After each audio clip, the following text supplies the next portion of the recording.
On the morning of September 9th, 1943, Sergeant Mario Carloni crouches inside his M13/40 tank on the outskirts of Salerno, Italy.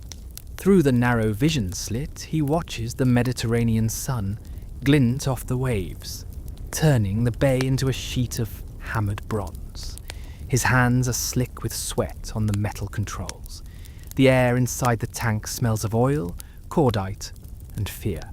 3 days ago, Italy surrendered to the Allies. 3 days ago, everything changed. Now Mario and his crew aren't fighting for Mussolini anymore. They're not even sure who they're fighting for.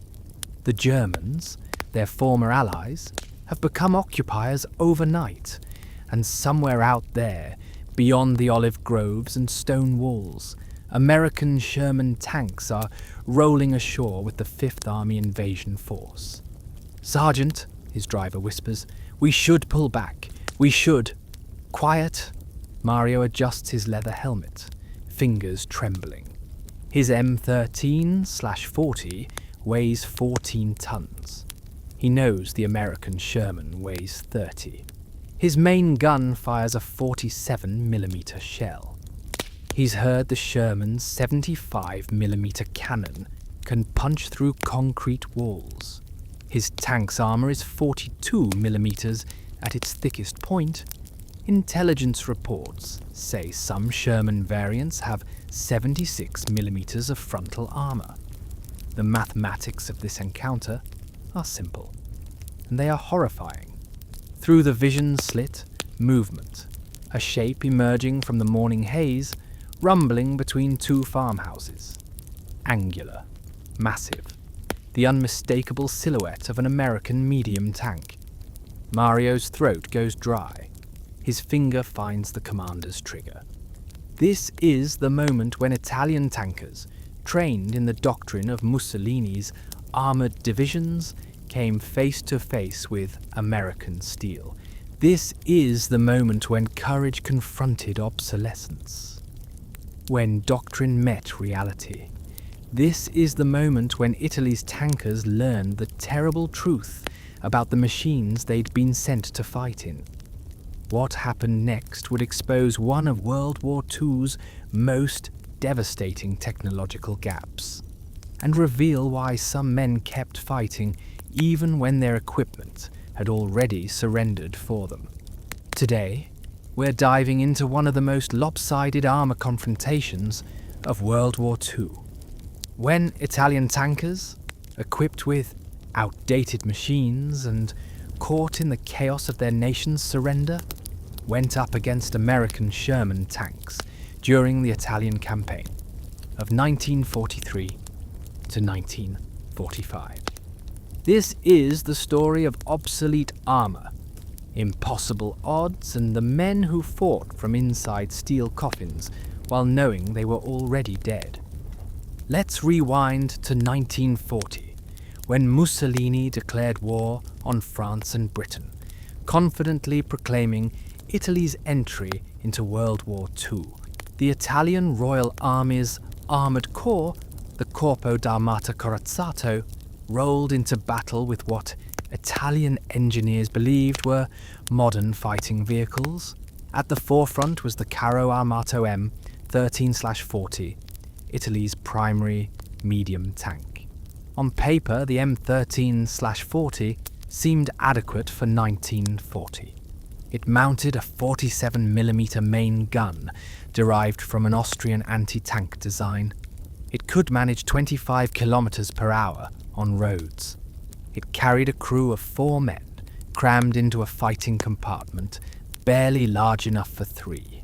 Its riveted armor construction, 42mm at the front, 25mm on the sides, was meant to deflect small arms fire and shrapnel. Italian tankers trained in the plains near Rome, learning to coordinate with infantry and artillery. They practiced the tactics of rapid maneuver warfare, inspired by early German successes with panzer divisions. Officers spoke confidently about Italian industrial capability, about Rome's ancient martial tradition reborn in steel and gasoline. But there were problems from the beginning. The M13/40's Fiat Spiar diesel engine was chronically underpowered, producing only 125 horsepower to move 14 tons of metal. The tank overheated in North African deserts. Its suspension, designed for European roads, broke down in rough terrain. The riveted armour construction, cheaper and faster to produce than welded armour, had a fatal flaw.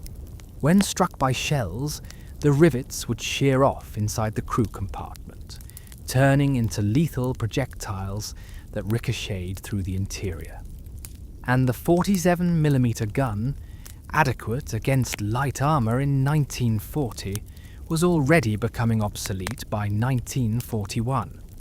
Lieutenant Alessandro Ruffini, a tank commander in the Ariete Armoured Division, wrote in his diary in 1942, "Our tanks are not what we were promised. The gun cannot penetrate British Matildas at anything but point-blank range. The armour cannot stop their 2-pounders. We are told to use speed and tactics to compensate. But what tactics can compensate for a gun that cannot kill the enemy?" By 1943, when Italy faced invasion on its own soil, the M13/40 was a relic. Italian factories had produced fewer than 2,000 of all tank variants combined, a fraction of what Germany, Russia, or America were producing monthly. Spare parts were scarce. Trained crews were scarcer. The newest Italian tank design, the P40, existed only in prototype form, unable to reach production before Italy's industrial capacity collapsed. And then came the armistice. On September 8, 1943, Marshal Pietro Badoglio announced Italy's unconditional surrender to the Allies. The news crackled over radios in command posts, barracks and tank depots across Italy and the occupied territories. For Italian soldiers, the war had just become infinitely more complicated. The Germans, anticipating betrayal, launched Operation Axis, the immediate occupation of Italy and disarmament of Italian forces. Within hours, German troops were seizing Italian equipment, imprisoning Italian soldiers who refused to continue fighting for the Axis, and shooting officers suspected of cooperating with the Allies. Italy split. Some units joined the Germans, forming the Italian Social Republic under Mussolini's puppet government in the north. Others fought for the Allies as the Italian co-belligerent army. Many simply deserted, trying to reach their homes or hide in the mountains. But some tankers, through loyalty, coercion, or sheer momentum, kept fighting. They were about to meet an opponent their tanks were never designed to face. While Italian factories struggled to produce hundreds of tanks, American industrial might was unleashing a torrent of armour. The M4 Sherman medium tank represented everything the American war machine did well. Mass production, mechanical reliability, and good enough engineering multiplied by overwhelming numbers. The Sherman wasn't the best tank of World War II by individual metrics. German Tigers had thicker armour. Soviet T-34s had better sloped protection. British Churchills were more heavily armoured for their weight class. But the Sherman had one insurmountable advantage. America could build them by the tens of thousands. Between 1942 and 1945, American factories produced nearly 50,000 Sherman tanks of all variants. They rolled off assembly lines in Detroit, built by workers who had been making cars 18 months earlier. They were shipped across the Atlantic by the hundreds, landed on contested beaches, and distributed to armoured divisions that treated them as expendable assets. The Sherman's specifications told the story of American pragmatism. It weighed 30 tons, more than double the M1340's weight. Its Continental R975 radial engine produced 400 horsepower, more than 3 times the Italian tank's power. Its 75mm M3 gun could fire high explosive shells, armor-piercing rounds, and smoke shells from a gyro-stabilized mount that allowed firing on the move. Early models had 51mm of frontal armor, but many were upgraded with additional plating, applique armor, and sandbags for extra protection. The Sherman carried a crew of 5, commander, gunner, loader, driver, and assistant driver, Tag Baugunner, with enough space for each man to do his job without constantly colliding with his neighbours. It had an escape hatch in the floor. Its welded armour construction meant no rivet shrapnel. Its wet ammunition storage, shells stored in glycerin-filled containers, reduced fire risk from penetrating hits. Technical Sergeant Mike Palermo, a Sherman gunner with the 1st Armoured Division, remembered his first impression of the tank. It was huge compared to what I'd seen in training films of German or Italian machines. You opened that hatch and climbed down into what felt like a real fighting vehicle, not a cramped coffin. You had room to work, room to think. The gun had power. When we test-fired that 75mm, I knew we had something that could kill. The Sherman had weaknesses, of course. Its high profile made it an easy target. Its gasoline engine, in most variants, could burn if penetrated, earning it the grim nickname Ronson after the lighter company's slogan, "Lights first time, every time." Its armour was thin compared to German heavy tanks. Against Tigers and Panthers, Shermans often lost one-on-one duels, but against Italian armour, against M13/40, designed in 1939 and obsolete by 1941, it wasn't a fair fight. It was an execution. September 9th, 1943. The invasion of mainland Italy, Operation Avalanche, has begun. American and British forces are storming ashore at Salerno, south of Naples, facing determined German resistance. The Wehrmacht's 16th Panzer Division has dug into defensive positions around the beachhead, determined to drive the Allies back into the sea, and mixed among the German forces through confusion, coercion, or conviction are Italian units that haven't surrendered their weapons. Some are from the Italian Social Republic, the fascist government that Germany has installed in northern Italy. Others are simply following the last orders they received before communications broke down. Among them is a platoon from the Centauro Armoured Division, equipped with 3 M1340 tanks. Sergeant Mario Carloni, the man we met in the opening, commands the lead tank. He's 32 years old, a veteran of the North African campaign who survived the disaster at El Alamein. He knows what modern anti-tank guns can do. He's seen British crusaders tear through Italian armour columns.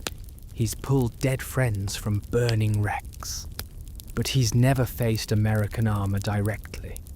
Sergeant, his driver, Corporal Luca Benedetti, says through the intercom, "The Germans want us to advance to the crossroads. They say American tanks are moving up the coastal road." Mario wipes sweat from his forehead. The inside of the M13/40 is already stifling, though it's barely 9 in the morning. "Do we have support? 2 Stug assault guns are supposed to be on our left flank." German infantry is holding the stone farmhouse at grid reference. I didn't ask for grid references. I asked if we have support. Silence on the intercom. They both know the answer. The M13/40 lurches forward, engine sputtering as Benedetti works the clutch. The suspension groans over uneven ground. Through the vision slit, Mario sees olive trees, a low stone wall, the blue suggestion of the sea beyond. And then he sees the Shermans, 3 of them advancing in a wedge formation 200 meters away. They move with a confidence that Italian armor never had, steady, purposeful, their turrets traversing smoothly as they scan for targets. Even at this distance, Mario can see they're bigger than his tank, their guns longer, their armor thicker. "Target," he says into the intercom, trying to keep his voice steady. "Tank, 11 o'clock, 200 meters. Identified," his gunner, Private Giuseppe Russo, responds. The 47mm gun swivels, its manual traverse painfully slow compared to the Sherman's powered turret. Range, closing to 180, 170. Mario knows the doctrine. Close to under 100 meters if possible. Fire at the flanks or rear. Aim for the tracks to immobilize, then maneuver for a killing shot. Use terrain and smoke for concealment. Never expose yourself to a superior opponent's frontal armor. But the Shermans have spotted them. The lead Sherman's turret is rotating, the long barrel of its 75mm gun swinging toward Mario's position. "Fire!" Mario shouts. The 47mm gun cracks, the sound sharp and tinny compared to larger weapons. The shell streaks toward the lead Sherman, a glint of metal in the morning sun. It hits the Sherman's frontal armor at a steep angle and ricochets off with a visible spark, sailing over the tank and exploding against a hillside 50 meters beyond. "No penetration!" Russo yells. "Loading AP dash!" The Sherman fires. The 75mm shell hits the M1340's frontal armor with the sound of a church bell struck by a sledgehammer. The impact throws Mario against his seat restraints. Metal screams. The tank lurches sideways, suspension collapsing on the right side. Smoke billows into the crew compartment, acrid, choking, mixed with the smell of burning rubber. "Out!" Mario screams. "Everyone out!" He throws open the commander's hatch and hauls himself through, his uniform catching on jagged metal. Behind him, Benedetti and Russo scramble through the driver's and hull gunner's hatches. The loader, Private Antonio Ferri, is slumped motionless in his seat, blood running from his ears, killed by the concussive force of the shell's impact, even though it didn't fully penetrate.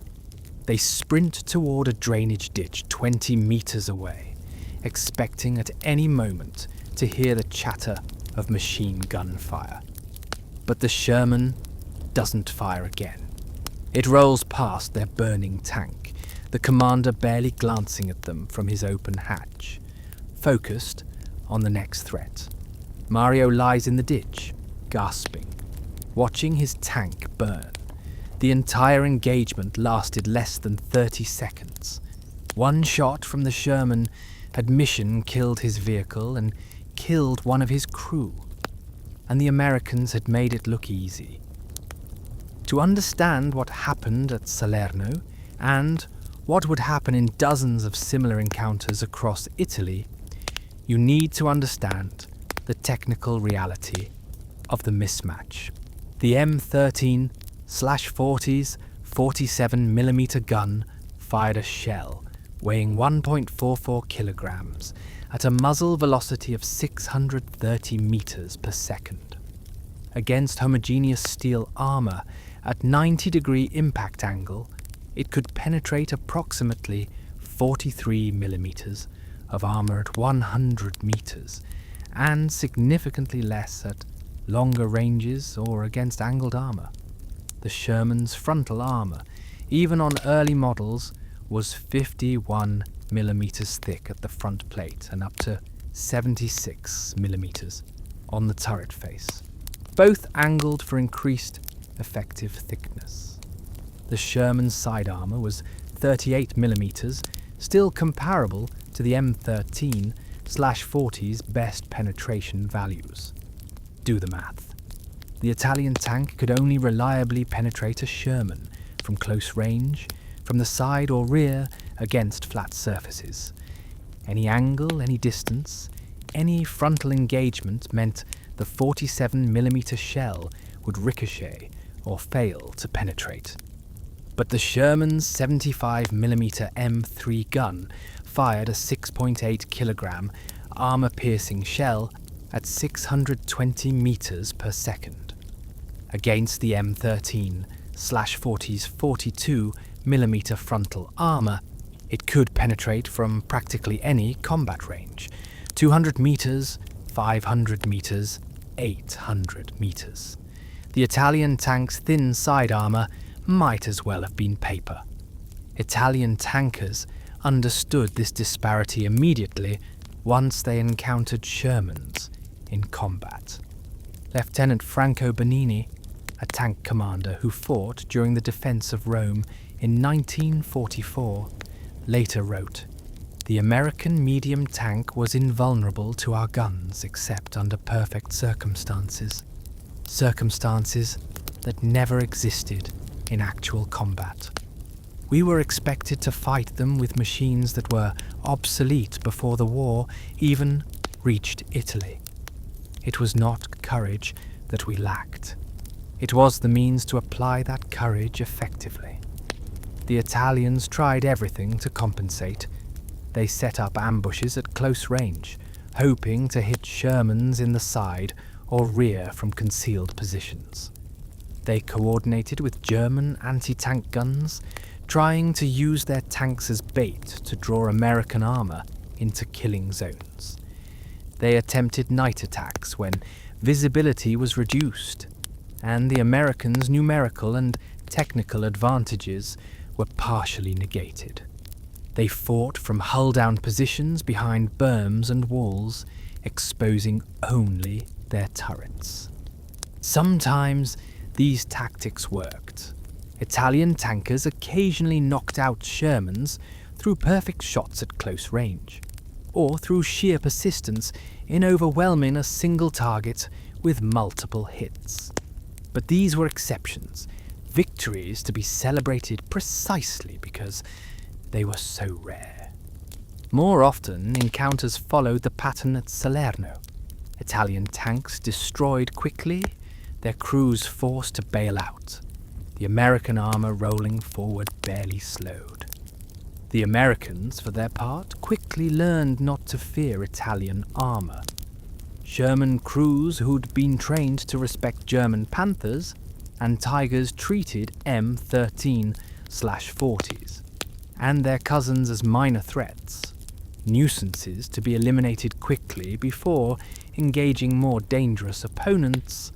Corporal James Patterson, a Sherman commander with the 2nd Armoured Division, remembered, "We'd heard about Italian tanks from the North Africa guys, but the first time I saw one in combat, I couldn't believe how small and outdated it looked. Our briefings had shown us silhouettes and stats, but seeing one in person, it was like watching a Model T trying to fight a modern truck. You almost felt bad for the guys inside. Almost." By October 1943, the Allied advance up the Italian peninsula has slowed to a grinding crawl. The German army, under Field Marshal Albert Kesselring, has established a series of defensive lines across Italy's mountainous spine. Every river, every ridgeline, every stone village becomes a fortress. The Italians, who continue to fight alongside the Germans, add their knowledge of local terrain to the defense.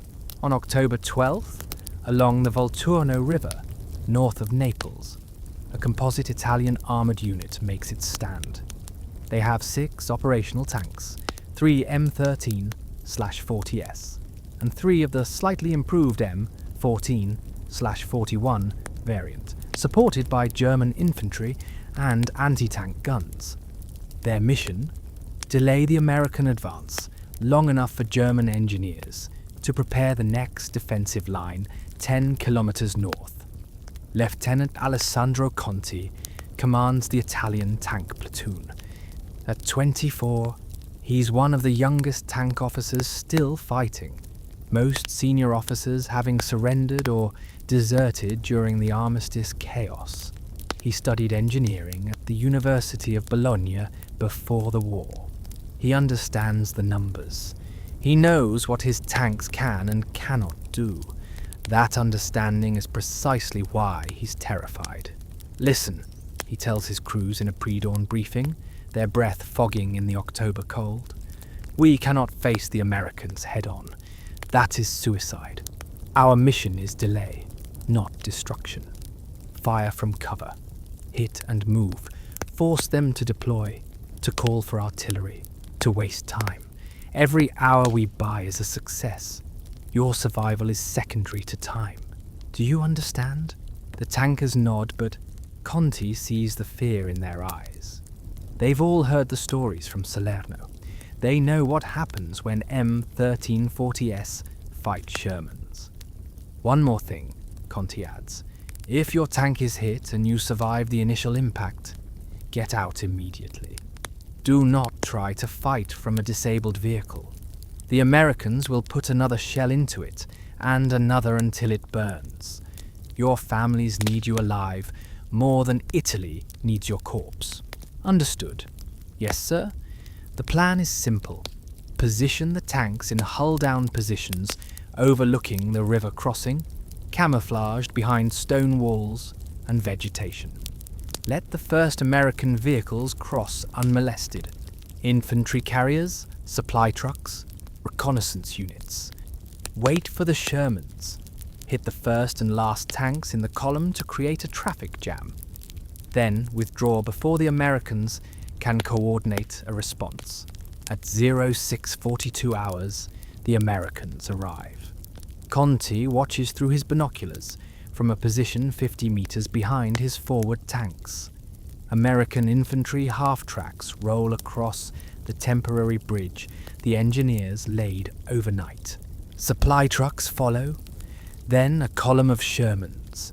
He counts 8 of them, spread out in tactical spacing, commanders alert in their open hatches.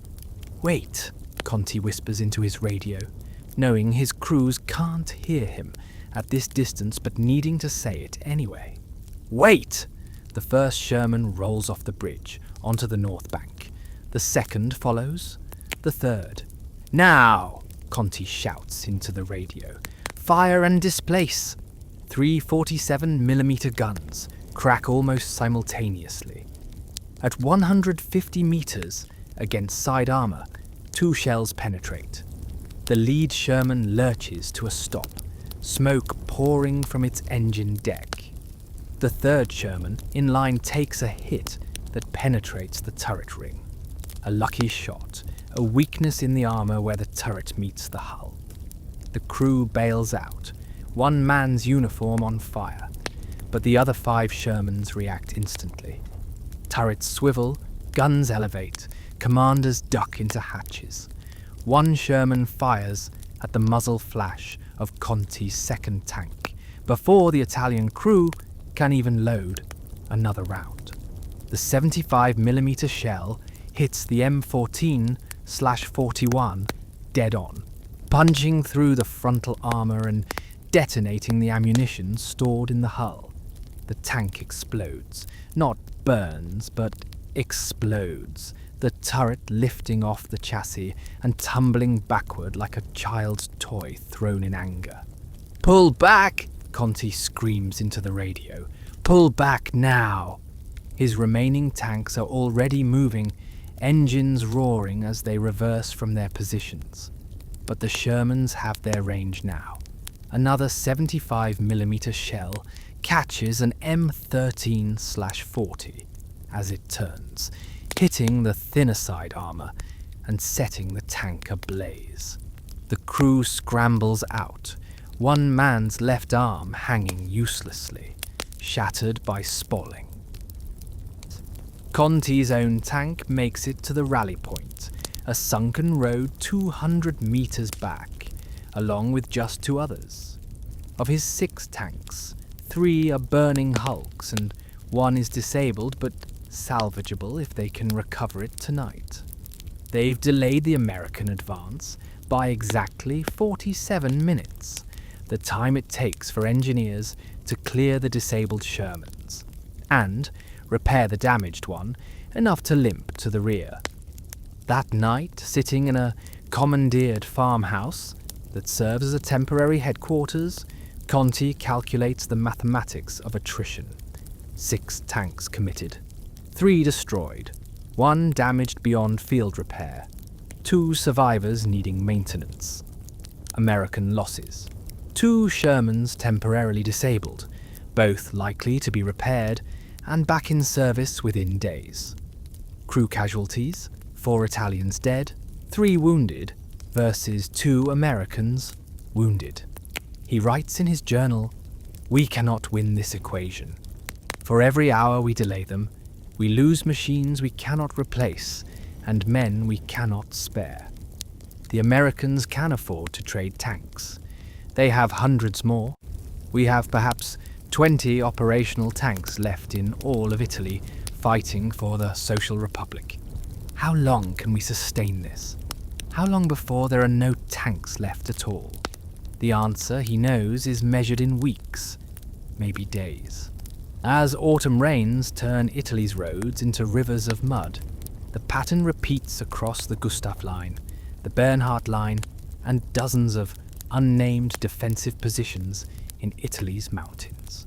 Italian tankers, often placed under German tactical command, are used as mobile pillboxes, stationed in defensive positions with limited ammunition and no hope of reinforcement. German officers, pragmatic about Italy's diminished military value, view the Italian tanks as expendable assets, useful for delaying the enemy but not worth preserving at cost.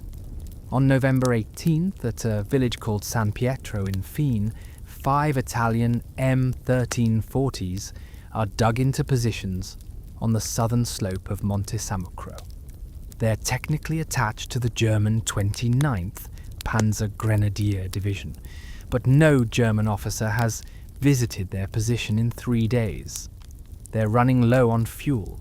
They have ammunition for perhaps 10 minutes of sustained combat. The rain has turned their positions into quagmires. Sergeant Vittorio Marchesi, commanding the small platoon, knows they're being sacrificed. He's 34, married, with 2 daughters back in Verona, a city he hasn't seen in 18 months. Before the war, he was a mechanic, which makes him valuable as both a tank commander and a field expedient repairman for their increasingly decrepit vehicles. His loader, Private Giuliano Rossi, is just 19, conscripted 8 months ago, trained for 6 weeks, sent to the front. He's never fired the main gun in anger until 2 weeks ago when they ambushed an American supply column and knocked out a truck. He vomited afterward, then apologized to Marchesi for wasting time. "Sergeant," Rossi says now, peering through the rain, "I see tanks. American tanks. Many of them." Marchesi scrambles for his binoculars. Through the rain and mist, he sees them. A column of Shermans advancing along the mountain road, at least a dozen, moving slowly but steadily, cautious of mines and ambushes. Behind them, more vehicles, half-tracks, trucks, mobile artillery. How many shells do we have left? 14 armor-piercing, 6 high-explosive. 14 shells against 12 or more Shermans, plus supporting infantry and artillery. Marchesi does the calculation. If they fire now, they might knock out 1 Sherman, maybe 2 if they're incredibly lucky. Then the Americans will obliterate their positions with overwhelming firepower. Or they can stay silent, let the column pass, survive another day. fail their mission, but survive.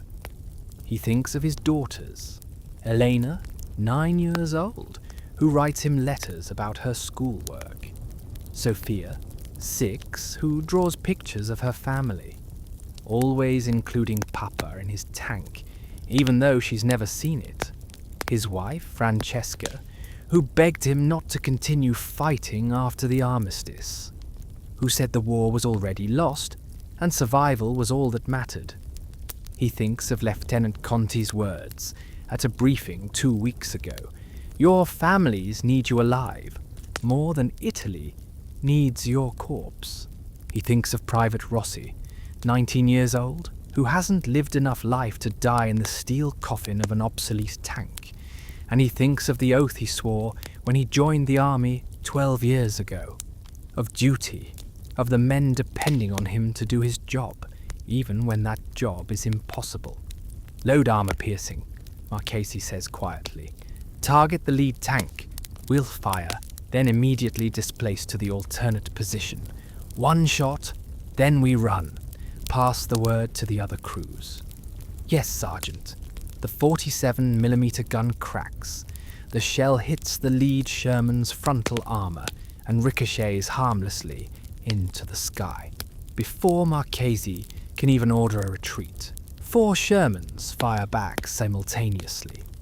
1 shell hits his tank's tracks, immobilizing it. Another hits the turret, jamming the traverse mechanism.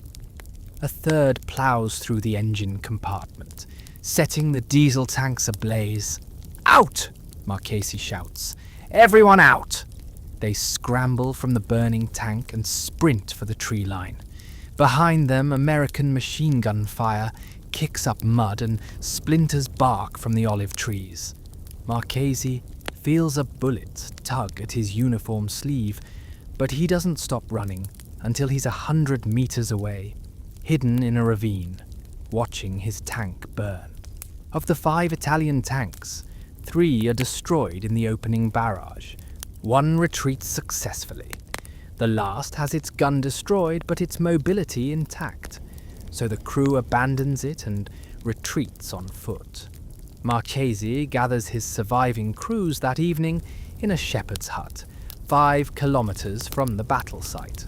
Of 25 men who crewed those 5 tanks, 18 are still alive. They've lost all their vehicles. They have no orders, no communications, no clear mission. What do we do now? Rossi asks. Marchese stares at the map spread on the dirt floor. The front line has moved past their position. They're effectively behind enemy lines, or in the grey zone between American and German forces. They can try to reach German lines and be reassigned to infantry duties. They can hide in the mountains until the front moves again.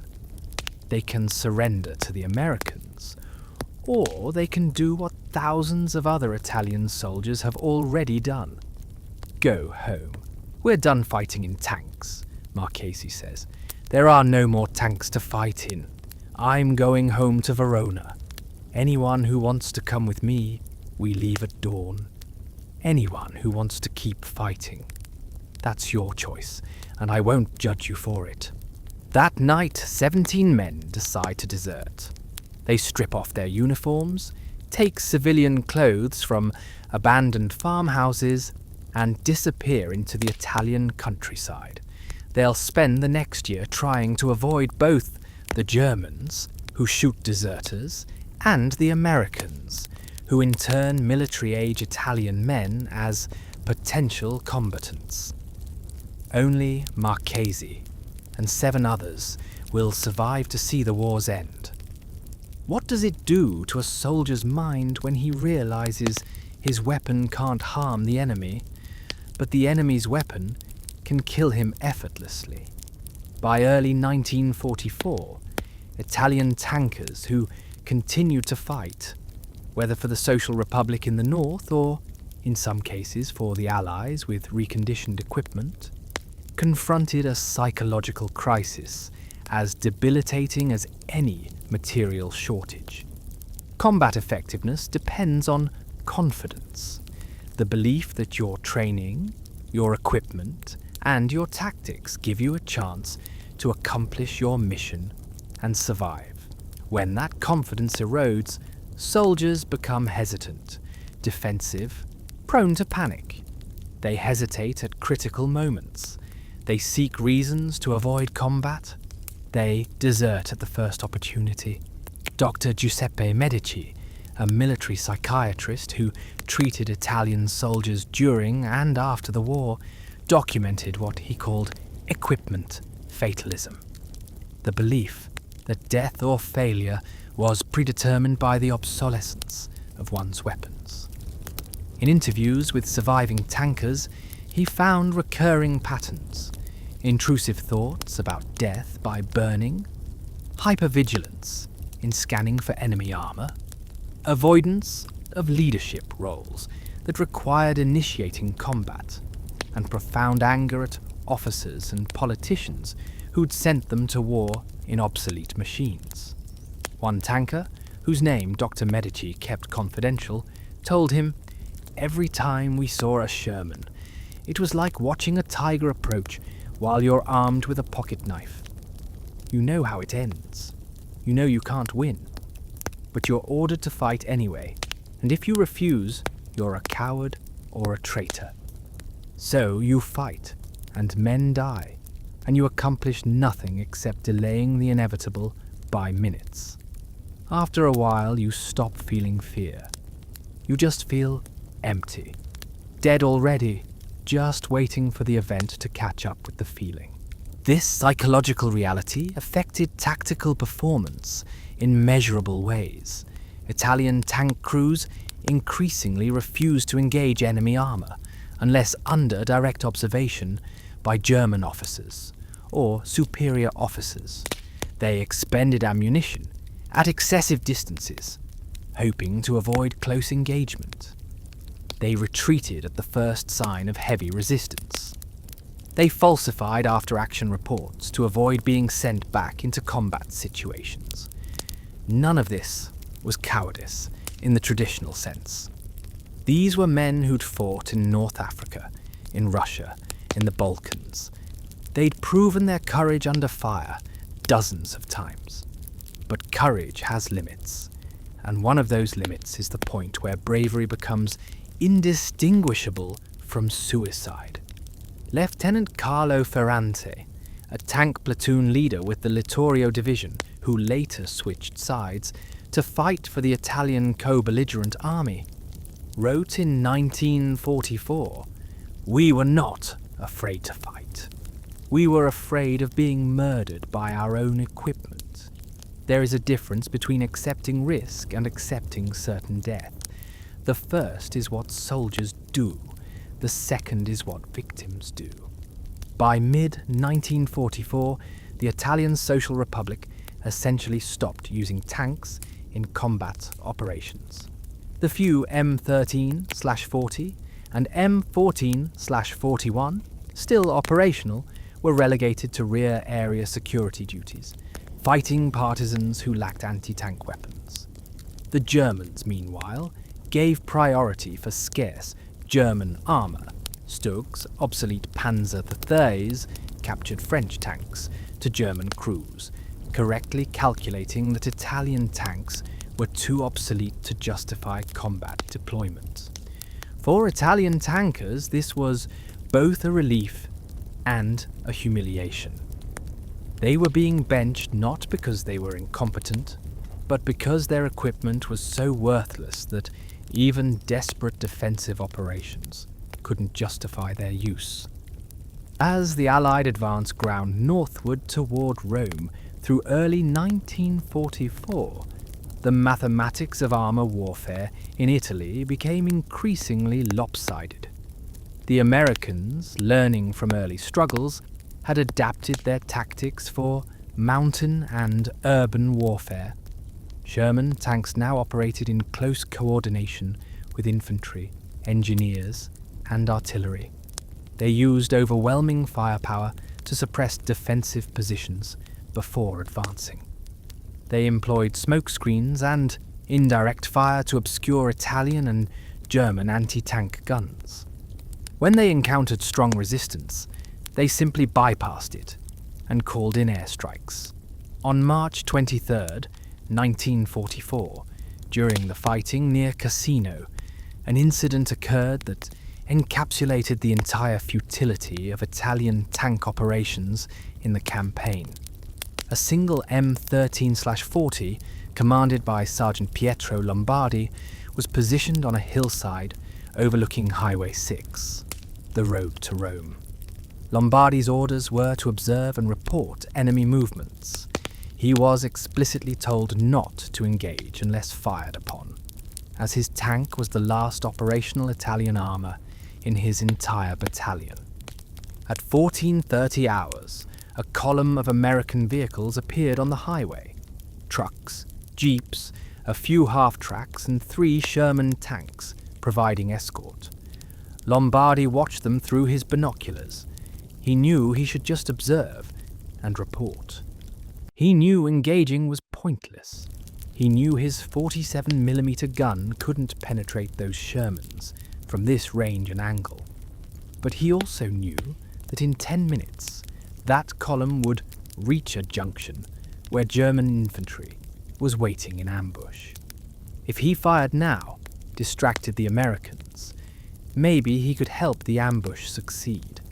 Maybe he could contribute something to the operation instead of just watching, impotent, from a hillside.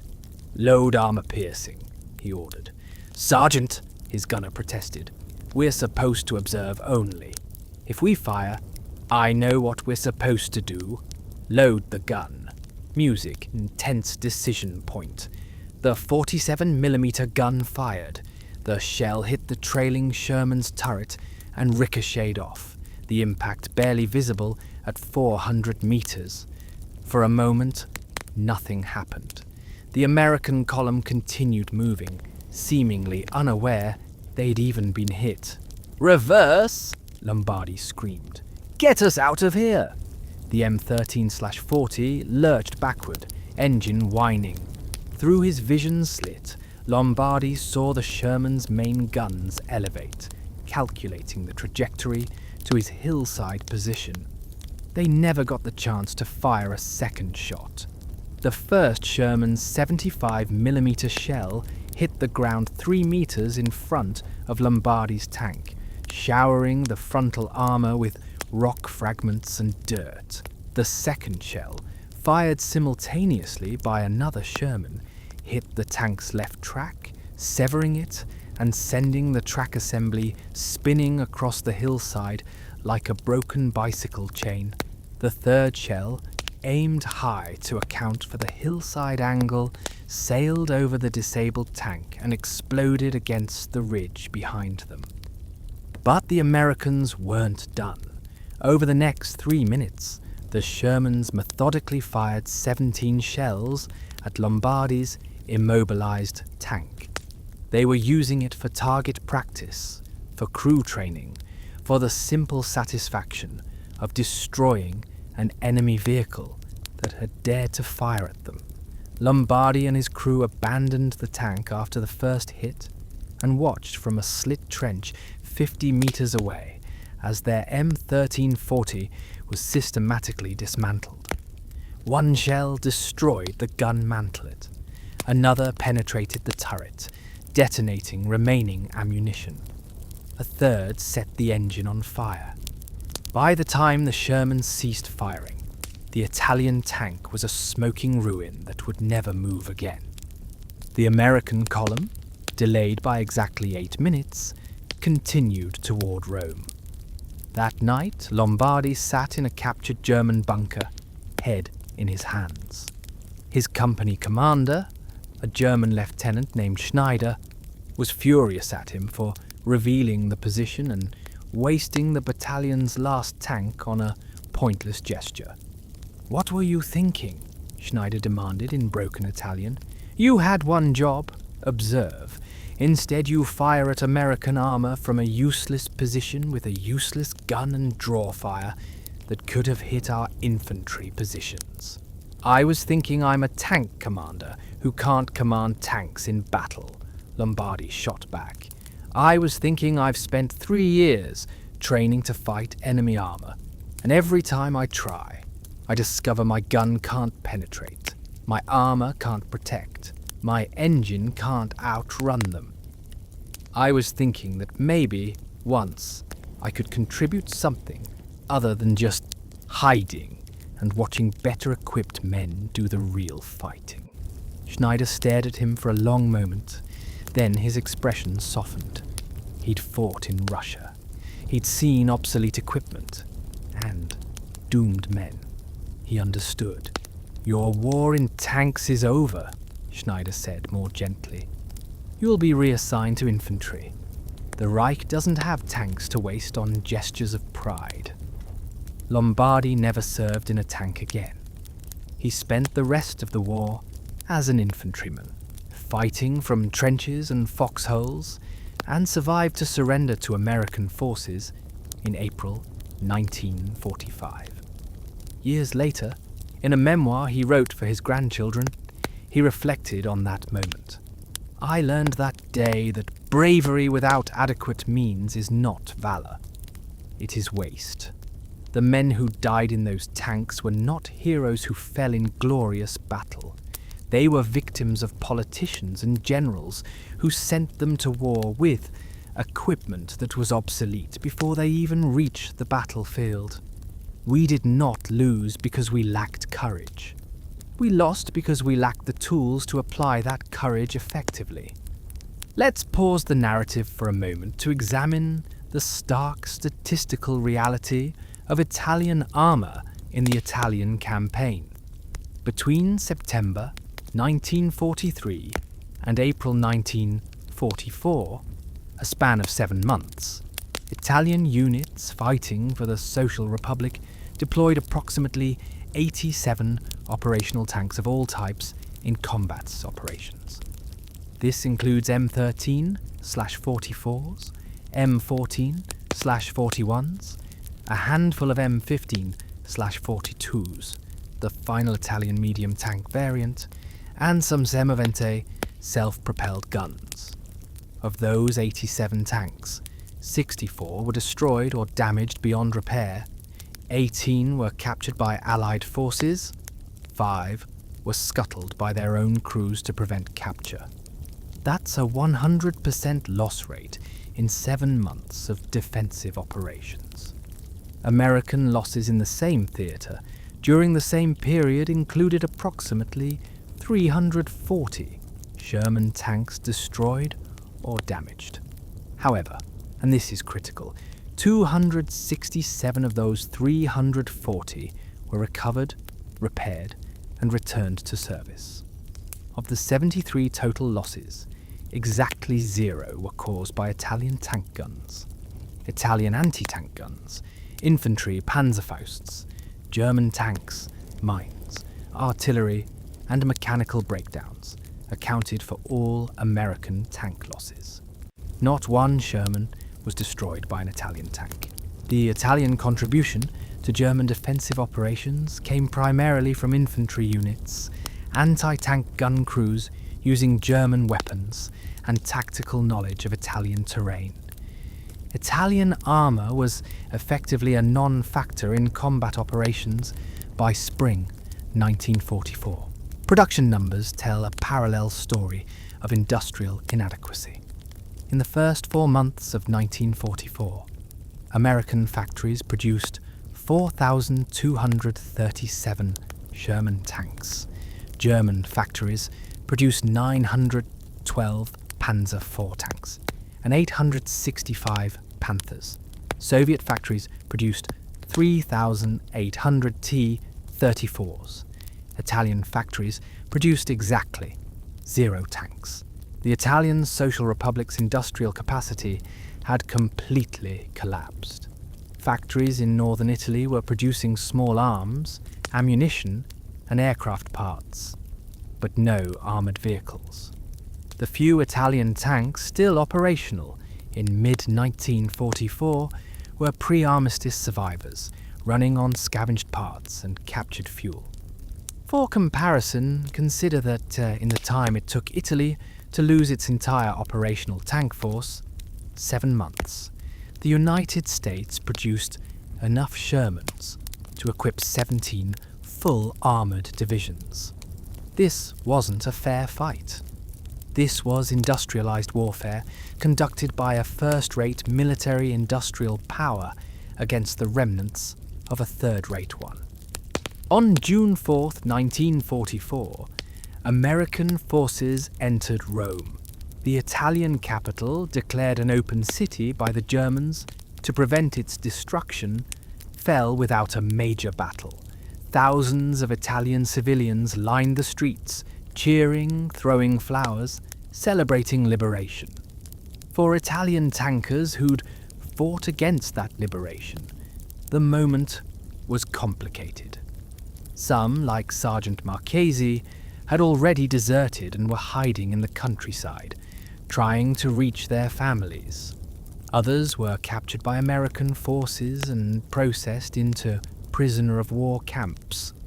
Though by this stage the Americans were allowing most Italian POWs to simply go home after confirming they weren't war criminals or high-ranking fascists. A few die-hard fascists, or men whose families were in German-occupied northern Italy, retreated with German forces to continue the fight. Lieutenant Alessandro Conti, the young tank officer we met at the Volturno River, was captured by British forces near Florence in August 1944.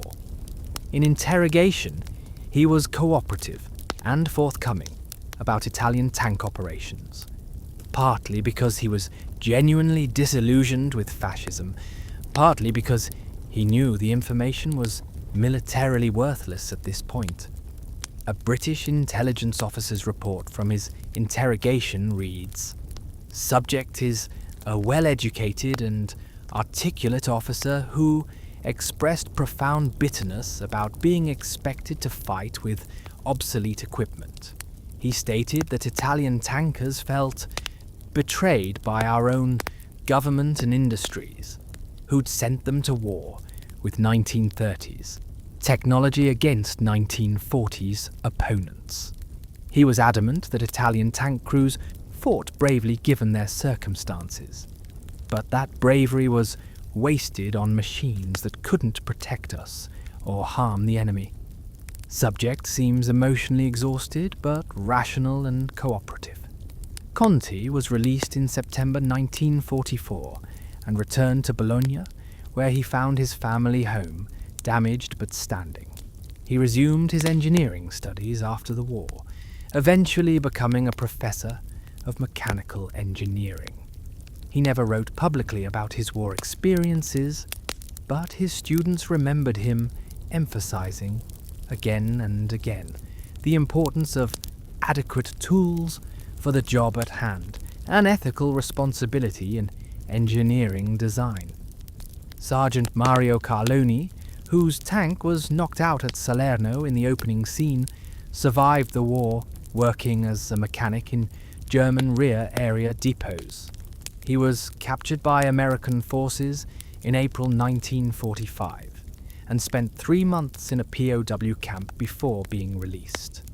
He returned to his hometown of Vicenza and resumed his pre-war career as an automobile mechanic. Work he found grimly ironic after years of trying to keep obsolete tanks running. In a 1983 interview for an Italian military history project, Carloni reflected, "People ask me if I regret fighting against the Americans after the armistice. The answer is complicated. I regret that Italy was in the war at all. I regret that our leaders sent us to fight with equipment that was obsolete and inadequate. I regret every man who died in those tanks. But do I regret that I did my duty as a soldier when I was ordered to? Number. We were betrayed by politicians and industrialists long before we ever saw an American Sherman. The shame belongs to them, not to the men who died in those metal coffins." Let's return to Sergeant Mario Carloni. crouched in his M13/40 on the morning of September 9th, 1943, watching through his vision slit as American Shermans rolled toward his position, understanding in that moment that his tank couldn't harm them, but theirs could kill him effortlessly. That moment, that terrible clarity, was repeated dozens of times across Italy between 1943 and 1945. Italian tankers encountering American armor and discovering that courage, training, and tactical skill meant nothing against overwhelming technological superiority. The Italian experience in tank warfare during World War II reveals something fundamental about modern military conflict. Industrial capacity matters as much as valor. Technology gaps can be insurmountable, and no amount of courage can compensate for sending soldiers into battle with equipment that's obsolete before the first shot is fired.